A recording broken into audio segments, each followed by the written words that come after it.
I did let the Lauren Rousseau mysteries go on abeyance or on sabbatical. That's good. maybe. Well, that's very appropriate because Lauren's a academic. She's a professor, right? Exactly. And this isn't Facebook news yet or Twitter news, but the Country Store Mysteries have been renewed for 3 more books. Oh, congratulations. Exciting. Yeah. That's great. Yeah. And like that, right? Like the month after you sent in the proposal. The month after I sent in the 3rd book and the proposal. Right? Yeah. Yeah. So yeah. It's been doing really well. The first 2 books came out on audio. I've never had an audio book before. It's really, I don't know, they're set in southern Indiana and people love them. They're not under Edith Maxwell, they're under Maddie Day. But they never said I couldn't link the names, and I link them everywhere, because it's also with Kensington and my same editor. So I'm always up I really am always up by 5:30 or so, sometimes 4:30. I don't usually want to be up by 4:30. And I'm often up at 4:30 as well. Still. Right. And I need about an hour of internet time. Like I've got to check the blogs I read and push out our blog and check email and stuff like that.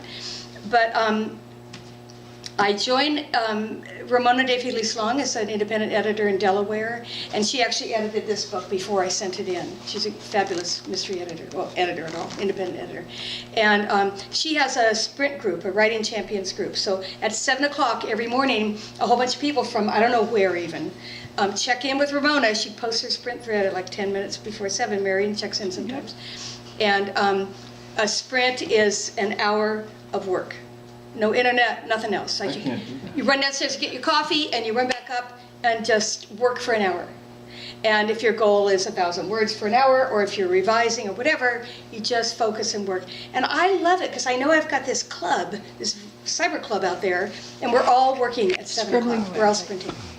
And then sometimes people check in at 8 or 8:30 saying, "Oh, fabulous! I wrote 2,000 words." And some people say, "So distracted? I didn't write any. In fact, I edited out 500 or whatever." Sometimes we check in, but it's really great. It's a great way to be productive.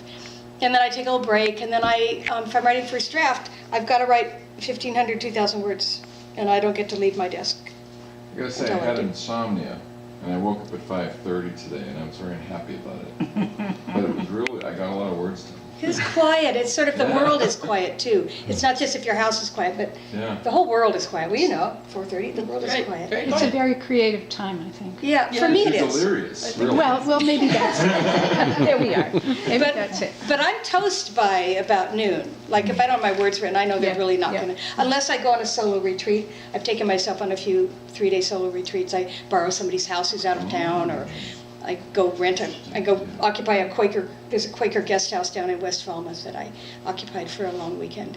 And then I just write morning, afternoon, and evening. Like I just push.